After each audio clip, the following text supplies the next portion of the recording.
जय हिंद साथियों। Most welcome आप सभी का हरियाणा ग्रुप डी 2026 के लिए इंडिया जीके की क्लास में। क्लास नंबर 21, 15 नंबर की आपकी इंडिया जीके पूछी जाएगी। तो एक बार आपके भाई, आपके दोस्त, आपके मित्र समझ करके एक बार आपके अपने चैनल IQ स्टडी सेंटर पर भरोसा करिए। इस तरीके से मैं तैयारी करवा रहा हूँ हर सब्जेक्ट की, चाहे साइंस हो, हरियाणा जीके हो, हरियाणा करंट अफेयर्स हो, मैथ, रीजनिंग, हिंदी, इंग्लिश, सभी क्लासेज आपके लिए स्टार्ट की हुई हैं। हमारी डेली क्लास चलती है रात को, मैथ और रीजनिंग में उसके अंदर करवाता हूँ रात को 9 बजे मैथ और रीजनिंग। और अभी मैं डेली आपके लिए 100 दिन 100 मॉक टेस्ट लेकर आ रहा हूँ। साइंस आपको डेली दोपहर को 2 बजे, जीके ये सुबह 11 बजे, Haryana GK, Haryana current affair सुबह 7 बजे। अगर आपको हमारी क्लासेस बेहतर लगती हैं, अच्छी लगती हैं, सीरीज आपको अच्छी लग रही है तो सेशन को लाइक कर दिया करो, शेयर कर दिया करो अपने दोस्तों के साथ में। तो चलिए सेशन की शुरुआत करेंगे बिना देरी के। कल मैंने आपको जो ये क्वेश्चन है होमवर्क के रूप में दिया था, जिसके अंदर पूछा गया था कि भारत के उपराष्ट्रपति को पद की शपथ कौन दिलाता है। भारत के उपराष्ट्रपति को पद की शपथ दिलाता है भारत का राष्ट्रपति। ऑप्शन नंबर डी करेक्ट हो जाएगा। संविधान का आर्टिकल नंबर 63 यानी कि अनुच्छेद नंबर 63 के द्वारा उपराष्ट्रपति के पद का प्रावधान किया गया है। उपराष्ट्रपति का पद कहाँ से लिया गया है, कौन से देश के संविधान से लिया गया है? USA यानी कि संयुक्त राज्य अमेरिका के संविधान से लिया गया है। उपराष्ट्रपति को शपथ राष्ट्रपति के द्वारा दिलाई जाती है। और भारत का जो उपराष्ट्रपति है वो मेरे दोस्तों राज्यसभा का पदेन सभापति होता है। राज्यसभा का पदेन सभापति, राज्यसभा का पदेन सभापति, पदेन सभापति यानी कि राज्यसभा का अध्यक्ष होता है भाई। कौन होता है मेरे दोस्तों? भारत का उपराष्ट्रपति। और अभी वर्तमान में भारत के उपराष्ट्रपति कौन है? CP राधाकृष्णन। राज्यसभा का पदेन सभापति कौन होता है? अभी आपको बताया भाई, उपराष्ट्रपति भाई। राज्यसभा कैसा सदन है? राज्यसभा एक अस्थाई सदन है, यानी कि राज्यसभा को भंग नहीं किया जा सकता है। ठीक है, स्थायी सदन है, स्थायी सदन है।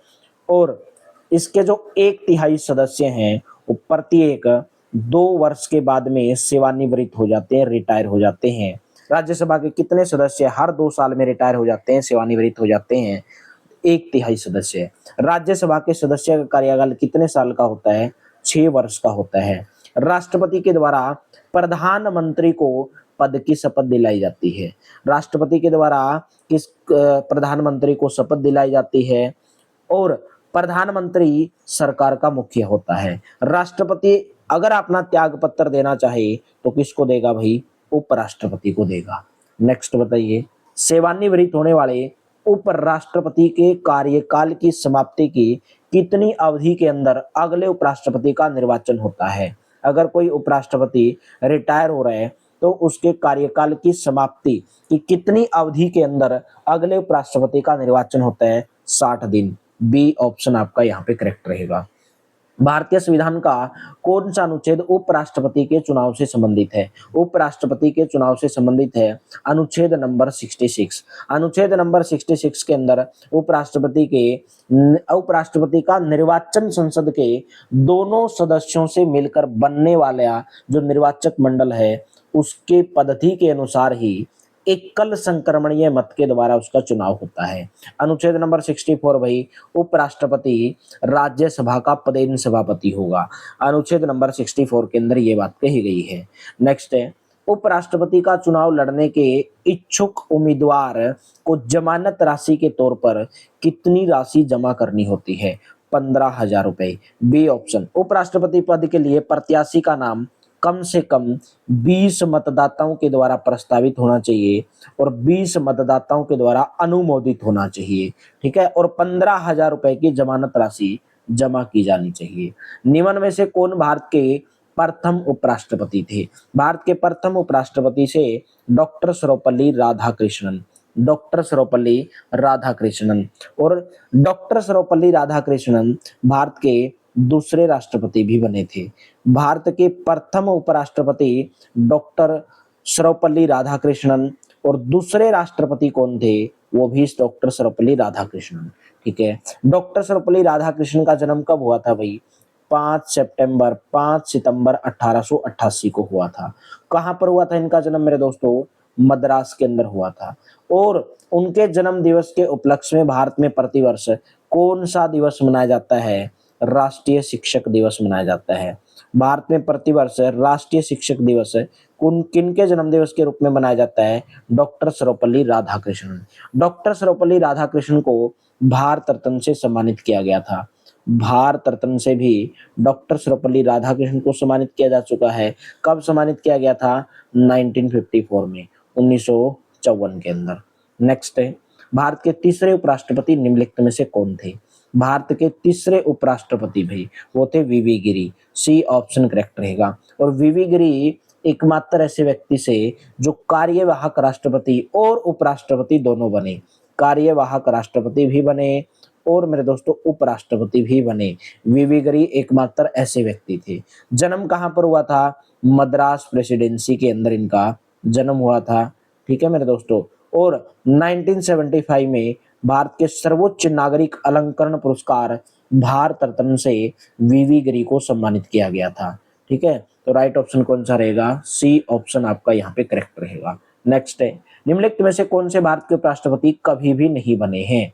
भारत के उपराष्ट्रपति गुलजारी लाल नंदा, बीडी गुप्ता, बीडी जत्ती, वीवी गिरी, जाकिर हुसैन, ये तीनों बने हैं, लेकिन गुलजारी लाल नंदा भारत के उपराष्ट्रपति नहीं बने हैं।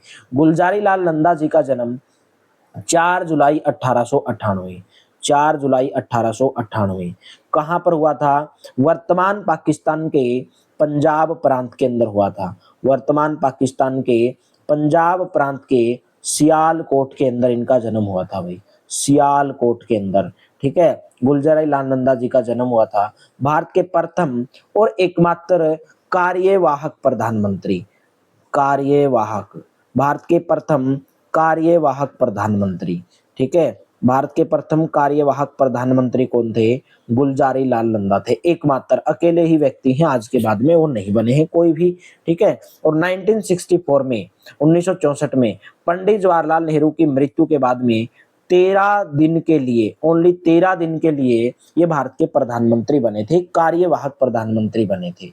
भारत के सर्वोच्च नागरिक पुरस्कार भारत रत्न, पद्म विभूषण दोनों से सम्मानित किया जा चुका है 1997 में, 1997 के अंदर गुलजारी लाल नंदा को। नेक्स्ट बताइए, भारत के संविधान के किस अनुच्छेद के तहत प्रधानमंत्री मंत्री परिषद का प्रमुख होता है? अनुच्छेद नंबर 74। अनुच्छेद नंबर 74 के अंदर उल्लेख किया गया है कि राष्ट्रपति को सलाह और सहायता देने के लिए क्या होगी? एक मंत्री परिषद होगी और उस मंत्री परिषद का प्रधान कौन होगा? प्रधानमंत्री होगा। अनुच्छेद नंबर 60 भाई, राष्ट्रपति की शपथ और प्रतिज्ञान। ठीक है, राष्ट्रपति की शपथ का उल्लेख भाई कौन से अनुच्छेद के अंदर है? अनुच्छेद नंबर 60 के अंदर है। अनुच्छेद नंबर 60 के अंदर है मेरे दोस्तों। एक और क्वेश्चन पूछा जाता है, भारत के नियंत्रक और महालेखा परीक्षक, नियंत्रक और महालेखा परीक्षक, नियंत्रक और महालेखा परीक्षक के बारे में उपबंध कौन से अनुच्छेद के अंदर है? Article number 148, 148। अनुच्छेद नंबर 52 क्या है भाई? भारत का एक राष्ट्रपति होगा। भारत का क्या होगा? एक राष्ट्रपति होगा। नेक्स्ट है, मंत्री परिषद में मंत्रियों की नियुक्ति राष्ट्रपति के द्वारा किसकी सलाह पर की जाती है? मंत्री परिषद में मंत्रियों की नियुक्ति राष्ट्रपति के द्वारा प्रधानमंत्री की सलाह पर की जाती है। बी ऑप्शन करेक्ट रहेगा। भारतीय संविधान का अनुच्छेद नंबर 75, जिसके अंदर यह कहा गया कि प्रधानमंत्री की नियुक्ति राष्ट्रपति करेगा और अन्य मंत्रियों की नियुक्ति राष्ट्रपति प्रधानमंत्री की सलाह पर करेगा भाई। ठीक है, नेक्स्ट बताइए, निम्न में से किसने 1979 में भारत के प्रधानमंत्री मोरारजी देसाई की जगह ली थी भाई? ठीक है, वो कौन थे भाई? वो थे चौधरी चरण सिंह। चौधरी चरण सिंह के जन्म की अगर मैं बात करूं, 28 जुलाई 1979 को इनका जन्म हुआ था। ठीक है, सॉरी जन्म नहीं, मैं बात करूंगा 1979 से लेकर 14 जनवरी 1980, 14 जनवरी 1980 ये इन बीच में ये भारत के 5वें प्रधानमंत्री के रूप में इन्होंने कार्य किया। भारत के 5वें प्रधानमंत्री चौधरी चरण सिंह। किसानों और उनके अधिकारों के मुद्दे उठाने के कारण इनको भारत का चैंपियन कहा जाता है। किसानों का मसीह भी कहा देते हैं, छोटूराम को कहा जाता है वैसे भारत का चैंपियन भाई। भारत का चैंपियन क्यों कहा जाता है? क्योंकि इन्होंने किसानों और उनके अधिकारों के संबंध में मुद्दे उठाने के कारण इनको कहा जाता है। और इनके जन्म दिवस पर यानी कि 23 दिसंबर को भारत में क्या मनाया जाता है भाई, भारत में किसान दिवस मनाया जाता है। चौधरी चरण सिंह के जन्म दिवस को 23 दिसंबर को क्या मनाया जाता है, किसान दिवस के रूप में मनाया जाता है। चौधरी चरण सिंह अंतर्राष्ट्रीय हवाई अड्डा भी है एक, भाई कहां पर है चौधरी चरण सिंह अंतर्राष्ट्रीय हवाई अड्डा, लखनऊ के अंदर है भाई। इनकी समाधि स्थल का नाम क्या है, किसान घाट। इनकी समाधि स्थल का नाम है किसान घाट। चौधरी चरण सिंह अंतर्राष्ट्रीय हवाई अड्डा कहां पर है, लखनऊ के अंदर है। तो 1979 में भारत के प्रधानमंत्री मोरारजी देसाई की जगह लेने वाले थे चौधरी चरण सिंह। नेक्स्ट, लोकसभा के अधिनियमों के अंतर्गत सदन का नेता का अर्थ है किसे है, यदि वह लोकसभा का सदस्य हो। राइट ऑप्शन रहेगा प्रधानमंत्री, सी ऑप्शन। लोकसभा के नियमों के अनुसार आमतौर पर भारत का प्रधानमंत्री ही लोकसभा के सदन का नेता होता है। ठीक है भाई, लोकसभा के नियमों के अनुसार आमतौर पर भारत का प्रधानमंत्री क्या होता है, लोकसभा के सदन का नेता होता है। यदि प्रधानमंत्री लोकसभा के सदस्य न हो तो सदन के नेता का चुनाव कर सकते हैं। नेक्स्ट बताइए, सितंबर 2022 में भारत के अटॉर्नी जनरल यानी कि महान्यायवादी के रूप में किसे नियुक्त किया गया था। राइट ऑप्शन रहेगा आर वेंकट रमणी। ठीक है, आर वेंकट रमणी को जो है नियुक्त किया गया था। भारत का संविधान का भाग नंबर 5 भाई, ठीक है, भारतीय संविधान का भाग नंबर 5 और आर्टिकल नंबर 76, ठीक है, आर्टिकल नंबर 76 मेरे दोस्तों, ये हमें क्या बोलता है, ये बोलता है कि भारत में महान्यायवादी के पद का सृजन किया गया है। यानी कि भारत का एक का क्या होगा भाई, महान्यायवादी होगा, भारत का एक महान्यायवादी होगा। ठीक है, और जो भारत सरकार को कानूनी मामलों पर क्या करता है भाई, सलाह देता है। भारत को क्या देता है, कानूनी मामलों के ऊपर सलाह देता है, महान्यायवादी का ये काम होता है। ठीक है, और वर्तमान में भी कौन है भारत के वर्तमान में महान्यायवादी, वो भी मेरे दोस्तों आर वेंकट रमणी है। ठीक है, आर वेंकट रमणी है, जिन्होंने 1 अक्टूबर 2022 को पद ग्रहण किया था भाई। ठीक है, और भारत के कौन से नंबर के महान्यायवादी बने, 16वें नंबर के महान्यायवादी हैं। ठीक है, और उन्हें 2025 में इस पद पर 2 साल के लिए दोबारा से नियुक्त किया गया है। 2025 में दोबारा से इनको 2 साल के लिए और नियुक्त किया गया है, और अनुच्छेद नंबर 71 के तहत ये इसका उल्लेख आपको मिलता है। ठीक है, चलिए, और महान्यायवादी की नियुक्ति किसके द्वारा की जाती है भाई, संघ मंत्री परिषद की सलाह पर कौन करेगा, राष्ट्रपति करेगा अटॉर्नी जनरल की नियुक्ति।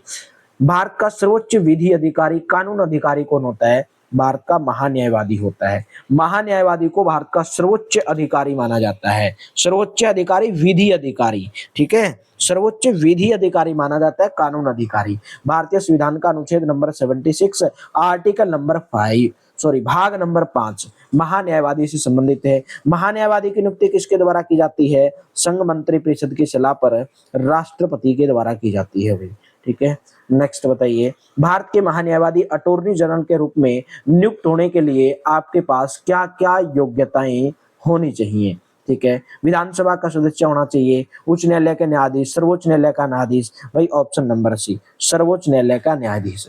भारतीय संविधान का अनुच्छेद नंबर 71 का A1, जिसके तहत महान्यायवादी की नियुक्ति संघीय मंत्रिपरिषद की सलाह पर राष्ट्रपति के द्वारा की जाती है। राष्ट्रपति ऐसे व्यक्ति को महान्यायवादी नियुक्त करता है जो सुप्रीम कोर्ट का न्यायाधीश बनने की योग्यता रखता है नहीं, योग्यता, जो एक सुप्रीम कोर्ट के न्यायाधीश की योग्यता होती है वही उसके पास एक योग्यता होनी चाहिए। भारतीय संविधान का अनुच्छेद नंबर 103, जिसके तहत संसद के किसी भी सदन की बैठक का गठन करने के लिए आवश्यक गणपूर्ति सदन के सदस्यों की कुल संख्या का कितना भाग होना चाहिए, कुल संख्या का 1/10वां भाग, यानी कि 1/10वां भाग भाई। ठीक है, ऑप्शन नंबर कौन सा करेक्ट रहेगा, सी करेक्ट रहेगा। संविधान का निम्न में से कौन सा अनुच्छेद भारत सरकार के अंतर्गत लाभ का पद रखने के लिए संसद के किसी भी सदन के सदस्य की अयोग्यता के संबंध में वितरण करता है। अनुच्छेद नंबर 102। अनुच्छेद नंबर 102 क्या बोलता है कि कोई भी व्यक्ति जो लाभ के पद धारण किया है, जो लाभ के पद पर है, नौकरी पे है या कोई भी लाभ का पद उसने लिया हुआ है, तो संसद के किसी भी सदन का सदस्य चुने जाने और सदस्य होने के लिए, संसद का सदस्य होने के लिए या सदस्य चुने जाने के लिए क्या होगा, अयोग्य होगा। भारतीय संविधान का अनुच्छेद नंबर 148 जो एक स्वतंत्र कार्यालय का उपबंध करता है भारत के नियंत्रक और महालेखा परीक्षक। भारतीय संविधान का अनुच्छेद नंबर 148 से 151, ठीक है, ये किसके अंदर है भाई, भाग नंबर 5 के अंदर है, जिसमें भारत का नियंत्रक और महालेखा परीक्षक के बारे में प्रावधान करता है। और अनुच्छेद नंबर 48 के अंदर यह प्रावधान किया गया है, भारत का एक नियंत्रक और महालेखा परीक्षक होगा, जिसकी नियुक्ति किसके द्वारा की जाएगी, राष्ट्रपति के द्वारा इसकी नियुक्ति की जाएगी।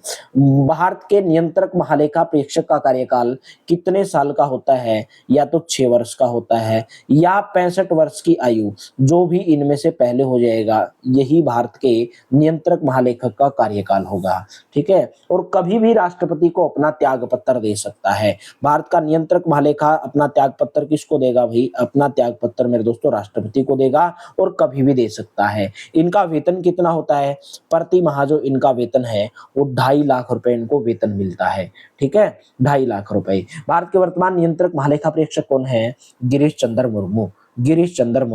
नेक्स्ट बताइए, ठीक है, ये पूरा आपको एकदम इंपोर्टेंट, ठीक है।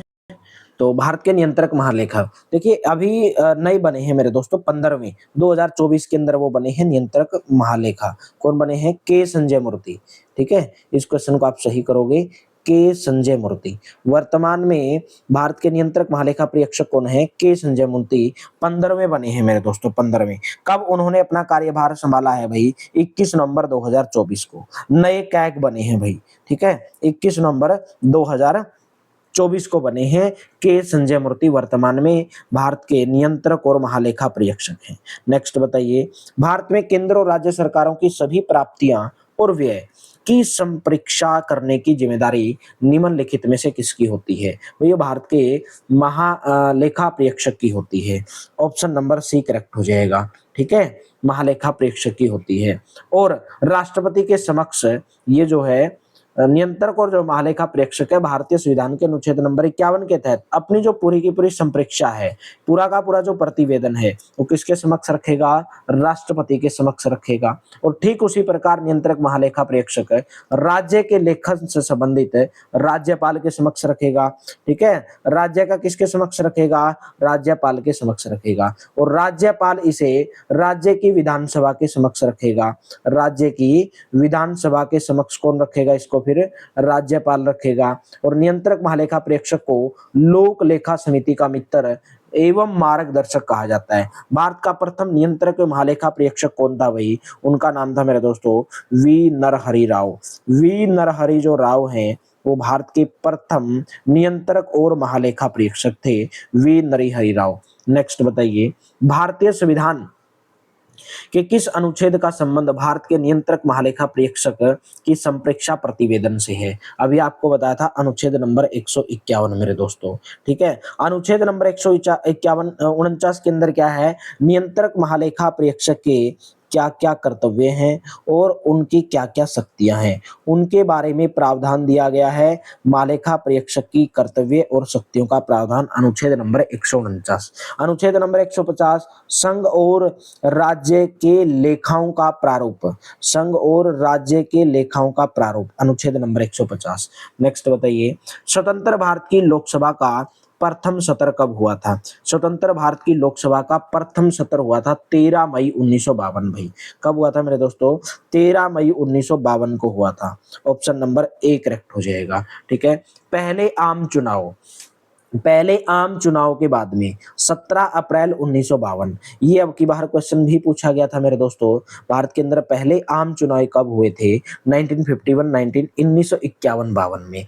तो पहले आम चुनाव के बाद में 17 अप्रैल 1952 को प्रथम लोकसभा का गठन किया गया था, प्रथम लोकसभा का गठन किया गया था, ठीक है, प्रथम लोकसभा का। और स्वतंत्र भारत की लोकसभा के प्रथम सत्र का आयोजन कब किया गया? 13 मई 1952 को। और लोकसभा के प्रथम अध्यक्ष कौन बने थे भाई? जीवी मावलंकर। जीवी मावलंकर का फुल नाम क्या है? गणेश वासुदेव मावलंकर। गणेश वासुदेव मावलंकर लोकसभा के प्रथम अध्यक्ष बने थे। 13 मई 1952 को स्वतंत्र भारत की लोकसभा का पहला सत्र हुआ और 17 अप्रैल 1952 को आम चुनाव के बाद में प्रथम लोकसभा का गठन किया गया था। नेक्स्ट बताइए, भारतीय संविधान का निम्नलिखित में से कौन सा अनुच्छेद भारत की द्विसदनीय संसद का प्रावधान करता है? भारत का अनुच्छेद नंबर 79, जिसके अनुसार राष्ट्रपति, लोकसभा और राज्यसभा यानी कि दोनों सदनों को सम्मिलित रूप से क्या कहा जाता है? संसद कहा जाता है। राष्ट्रपति, लोकसभा और राज्यसभा, इनको मिलाकर ही क्या कहा बनती है? संसद बनती है। अगर आपसे पूछा जाए संसद के अंदर कौन कौन सम्मिलित होता है, तो संसद के अंदर में दोस्तों राष्ट्रपति सम्मिलित होता है और संसद के दोनों सदन यानी कि राज्यसभा होगी और लोकसभा होगी, इन तीनों से मिलकर ही क्या बनती है भाई? इन तीनों से मिलकर ही संसद बनती है। ठीक है। और भारतीय संविधान का कौन सा अनुच्छेद भारत की द्विसदनीय संसद का प्रावधान करता है? अनुच्छेद नंबर 79 भाई। ठीक है। और अनुच्छेद नंबर 80 है एक मेरे दोस्तों, वो राज्यसभा के गठन से संबंधित है। अनुच्छेद नंबर 81 भाई, वो किससे संबंधित है? लोकसभा के गठन से। लोकसभा का गठन अनुच्छेद नंबर 81, राज्यसभा का गठन अनुच्छेद नंबर 80। नेक्स्ट बताइए, लोकसभा के पीठासीन अधिकारी को क्या कहा जाता है? लोकसभा के पीठासीन अधिकारी को लोकसभा स्पीकर कहा जाता है। वर्तमान में भारत की लोकसभा के स्पीकर कौन है? ओम बिरला भाई। नेक्स्ट बताइए, ठीक है, लोकसभा स्पीकर लगा लेना, लोकसभा अध्यक्ष, बी ऑप्शन करेक्ट रहेगा। नेक्स्ट है, इस पद पर निर्वाचित किए जाने की तारीख जिस लोकसभा में उसका निर्वाचन किया गया हो उससे लेकर उसके भंग होने के बाद नई लोकसभा की प्रथम बैठक के ठीक पहले तक इस पर आसीन रहता है। वो कौन है भाई? लोकसभा अध्यक्ष। ठीक है। लोकसभा अध्यक्ष क्या होता है? लोकसभा जो अध्यक्ष है वो लोकसभा भंग होने के बाद, अगर लोकसभा को भंग कर दिया गया और उसके बाद जब तक नई लोकसभा की पहली बैठक नहीं होती है तब तक वो अपने पद पर बना रहता है। बी ऑप्शन करेक्ट रहेगा। नेक्स्ट, निम्न में से कौन लोकसभा के प्रोटेम यानी कि अस्थायी अध्यक्ष की नियुक्ति करता है? लोकसभा के अस्थायी अध्यक्ष की नियुक्ति की जाती है राष्ट्रपति के द्वारा की जाती है। ठीक है। प्रोटेम स्पीकर की नियुक्ति कब कब तक के लिए की जाती है? जब तक लोकसभा और विधानसभा अपना स्थायी अध्यक्ष न चुन ले। ठीक है, तब तक मेरे दोस्तों प्रोटेम स्पीकर यानी कि अस्थायी अध्यक्ष की नियुक्ति की जाती है। और प्रोटेम स्पीकर का जो काम है वो क्या है? जो नए चुने गए जो सांसद है उनको शपथ दिलाना, और शपथ ग्रहण का पूरा जो कार्यक्रम है वो प्रोटेम स्पीकर यानी कि अस्थायी अध्यक्ष की देखरेख के अंदर होता है। निम्नलिखित में से कौन अपने कार्यकाल की समाप्ति से पहले प्रधानमंत्री की सलाह पर लोकसभा को भंग कर सकता है? कार्यकाल की समाप्ति से पहले प्रधानमंत्री की सलाह पर राष्ट्रपति, ऑप्शन नंबर सी करेक्ट रहेगा। अनुच्छेद नंबर आर्टिकल नंबर 85, जिसके अनुसार प्रधानमंत्री की सलाह पर राष्ट्रपति के द्वारा लोकसभा को समय से पहले भी भंग किया जा सकता है।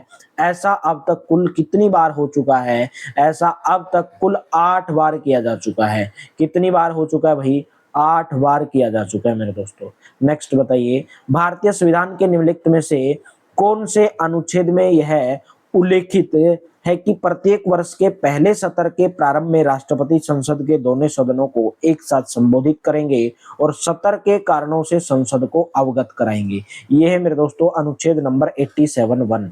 ये कहता है कि राष्ट्रपति लोकसभा के प्रत्येक साधारण निर्वाचन के बाद में, लोकसभा जब चुनी जाती है, बनती है, एक नई लोकसभा का निर्वाचन होता है, तो उसका जो पहला सत्र है उसके पहले सत्र के शुरू में ही संसद के दोनों सदन राज्यसभा लोकसभा को एक साथ संबोधित करेंगे राष्ट्रपति, और संसद को उसके आह्वान के कारण बताएंगे। नेक्स्ट है, भारतीय संविधान का कौन सा अनुच्छेद राज्यसभा की संरचना से संबंधित है? भाई राज्यसभा की संरचना का उल्लेख है अनुच्छेद नंबर 80 और लोकसभा की संरचना का उल्लेख है अनुच्छेद नंबर 81। ठीक है। और राज्यसभा के अंदर भाई ये प्रावधान किया गया अनुच्छेद नंबर 80 के अंदर कहा गया है कि राज्यसभा में अधिक से अधिक कितने सदस्य होंगे, 250 सदस्य हो सकते हैं, जिसमें से 238 सदस्य राज्य और संघ राज्यों से होंगे और 12 सदस्य राष्ट्रपति के द्वारा मनोनीत किए जाएंगे। अनुच्छेद नंबर 83 मेरे दोस्तों, संसद के सदनों की अवधि का उल्लेख मिलता है। 51 के में आपको बताया था मौलिक कर्तव्यों का उल्लेख मिलता है। अनुच्छेद नंबर 12 भाग 3 के प्रायोजनों के लिए राज्य शब्द को परिभाषित करता है। अनुच्छेद नंबर 12 किसको परिभाषित करता है, राज्य शब्द को परिभाषित करता है। नेक्स्ट बताइए, राज्यसभा के कामकाज के बारे में निम्नलिखित में से कौन सा कथन सही है। भारतीय संविधान का अनुच्छेद नंबर 83(1) जिसके तहत राज्यसभा क्या है, एक स्थायी सदन है मेरे दोस्तों। राज्यसभा कभी भी भंग नहीं होती है, बल्कि इसके जो 1/3 सदस्य हैं वो प्रत्येक 2 वर्ष के बाद में रिटायर हो जाते हैं। 6 साल का राज्यसभा के सदस्य का कार्यकाल होता है। तो राज्यसभा कौन सा सही है, राज्यसभा कभी भंग नहीं होती है। भारत के राष्ट्रपति की सहमति से भंग होती, भाई कभी भंग होती ही नहीं है, एक स्थायी सदन है। नेक्स्ट बताइए, क्वेश्चन पूछा गया कि राज्यसभा का सदस्य बनने के लिए एक भारतीय नागरिक की न्यूनतम आयु कितनी होनी चाहिए। भारत का राज्यसभा का सदस्य बनने के लिए 30 वर्ष होनी चाहिए भाई। भारत का नागरिक होना चाहिए, किसी लाभ के पद पर नहीं होना चाहिए। और कौन से अनुच्छेद के तहत है ये, अनुच्छेद नंबर 84। ठीक है, अनुच्छेद नंबर 84 के तहत राज्यसभा के सदस्य के आयु का उल्लेख किया गया है। ठीक है, 30 वर्ष होनी चाहिए। नेक्स्ट है, भारतीय संविधान के किस अनुच्छेद में यह कहा गया है कि राज्यसभा यथाशक्ति शीघ्र अपने किसी सदस्य को अपना उपसभापति चुनेगी, और जब जब उपसभापति का पद खाली होता है तब तब राज्य सभा किसी अन्य सदस्य को अपना उपसभापति चुनेगी। ये मेरे दोस्तों अनुच्छेद नंबर 89, अनुच्छेद नंबर 89। ठीक है, अनुच्छेद नंबर 370 भाई, धारा नंबर 370 तो आप लोग जानते होंगे, जम्मू कश्मीर के संबंध में है, एक अस्थायी उपबंध था। ठीक है, अनुच्छेद नंबर 14 भाई, विधि के समक्ष समानता। ठीक है, कानून के समक्ष सभी समान है। नेक्स्ट बताइए, राज्यसभा के पहले अध्यक्ष कौन थे भाई। राज्यसभा, भारतीय संविधान का आर्टिकल नंबर 64, भारतीय संविधान का अनुच्छेद नंबर 64, जिसके तहत राज्यसभा का पदेन सभापति कौन होगा, उस टाइम पे जो राष्ट्रपति होगा वही राज्यसभा का पदेन सभापति होगा। ठीक है, तो राज्यसभा के पहले अध्यक्ष, तो भारत का प्रथम उपराष्ट्रपति कौन था, डॉक्टर एस राधाकृष्णन। ठीक है, तो अभी वर्तमान में कौन है राज्यसभा का पदेन सभापति, सीपी राधाकृष्णन। ठीक है, सीपी राधाकृष्णन मेरे दोस्तों, ये अभी वर्तमान में राज्यसभा का पदेन सभापति है। राज्यसभा का पदेन सभापति उपराष्ट्रपति ही होता है, उस टाइम पे जो उपराष्ट्रपति है वही राज्यसभा का पदेन सभापति होगा। अगस्त 2020 की स्थिति के अनुसार गोवा से राज्यसभा हेतु आवंटित सीट यानी कि सीटों की संख्या निम्नलिखित में से कितनी है। पहली बात तो अगर मैं आपसे पूछूं कि गोवा राज्य का जो गठन है वो कब हुआ था भाई, गोवा राज्य का गठन 30 मई 1987, 30 मई 1987 को हुआ था। गोवा राज्य की राजधानी क्या है, गोवा राज्य की राजधानी है पणजी।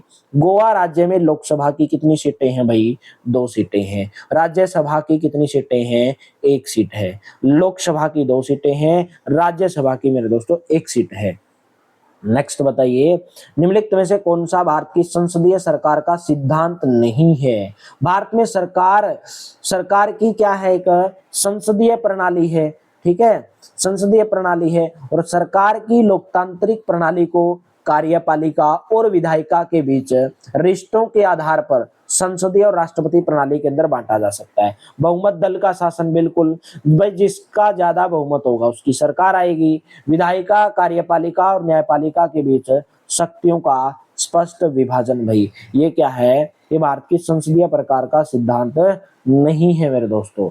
ठीक है, लोकसभा का विघटन, सामूहिक साझेदारी, ये बिल्कुल सही है। फिर बता रहा हूं, भारत में सरकार की एक संसदीय प्रणाली है। सरकार की लोकतांत्रिक प्रणाली को कार्यपालिका और विधायिका के बीच, न्यायपालिका नहीं, कार्यपालिका और विधायिका के बीच रिश्तों के आधार पर संसदीय और राष्ट्रपति प्रणाली के अंदर क्या किया जाएगा, बांटा जा सकता है। तो न्यायपालिका नहीं आएगा यहाँ पे। नेक्स्ट बताइए, संसद में प्रयुक्त होने वाली शब्दावली के संबंध में निम्नलिखित में से कौन सा युग्म सुमेलित है। ठीक है, देखो विनियोग विधेयक, भारत की संचित निधि से निकासी या विनियोग के प्रावधान के लिए पारित धन विधेयक, पहला ही सही है। अनुदान मांग, मंत्रालय विभाग के केवल नियोजित खर्चे को पूरा करने के लिए बजटीय आवंटन का निर्धारण, गलत है। अल्प अवधि चर्चा, तत्काल सार्वजनिक महत्व के मामले पर चर्चा करने के लिए जिसके लिए एक सदस्य द्वारा नोटिस दिया जाना और 50 सदस्यों का समर्थन होना, ये भी गलत है। तो केवल और केवल ऑप्शन नंबर बी इसके अंदर सही है, पहला ऑप्शन आपका इसके अंदर करेक्ट रहेगा। ठीक है, अनुदान की मांग क्या होती भाई, भारतीय संविधान का आर्टिकल नंबर 113, जिसमें यह कहा गया है कि भारत की संचित निधि से धन निकालने का कोई भी प्रस्ताव या अनुमान की जो मांग है उसको सबसे पहले लोकसभा में प्रस्तुत किया जाएगा। ठीक है, ऐसे ही आवंटन नहीं कर दिया जाएगा। ये मेरे दोस्तों गलत है और ये भी गलत है। तो केवल और केवल इसके अंदर पहला वाला बी ऑप्शन इसके अंदर सही, यानी कि ए स्टेटमेंट इसके अंदर सही है। सही युग्म पहला सही सुमेलित है। वित्त विधेयक खालिस्तान कहां पर प्रस्तुत किया जा सकता है? वित्त विधेयक को केवल कहां पर प्रस्तुत किया जा सकता है? भारतीय रिजर्व बैंक, राज्यसभा, भारतीय प्रतिभूति विनिमय बोर्ड या लोकसभा? तो मेरे दोस्तों इसका आंसर आपको होमवर्क के रूप में कमेंट बॉक्स के अंदर देना है। ठीक है, क्लासेज अच्छी लगी हो तो शेयर कर देना अपने दोस्तों के साथ में। जबरदस्त सीरीज, बेहतरीन सीरीज आप लोगों के लिए चलाई हुई है। बस आप ज्वाइन करते रहिए, रिवीजन करते रहिए, कॉपी पेन के अंदर नोट करते रहिए और अपनी तारीख को बूस्ट करते रहिए। हरियाणा जी के डेली सुबह 7 बजे, जीके जीएस सुबह 11 बजे, साइंस डेली दोपहर को 2 बजे, मैथ और रीजनिंग डेली रात को 9 बजे। इस नंबर के ऊपर व्हाट्सएप करके 230 रुपए में हरियाणा ग्रुप डी के लिए ऑल सब्जेक्ट पीडीएफ आप प्राप्त कर सकते हैं। Thank you, have a nice day. मिलते हैं कल की क्लास में।